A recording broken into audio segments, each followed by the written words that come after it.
What's up, fellow Grey Mains? Here's how you can get the Verak Greatsword in Crimson Desert. First, you must buy a key and a mask from the back alley shop southeast of the town of Hernan to get this item. It's another weapon for Damien, but a greatsword centered on critical strikes. It offers 19 points in attack with a level 2 critical rate. Though it's got no abyss gears, it has 5 slots for it you can later modify. It's inside the free sword dwelling on the southeast side of Demnis and to the northwest of Gorthak.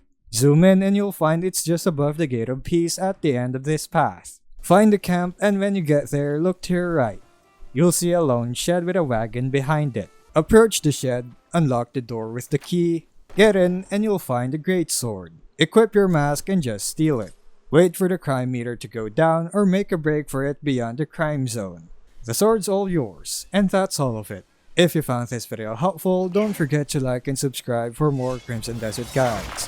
Thanks for tuning in, and I'll see you in the next video.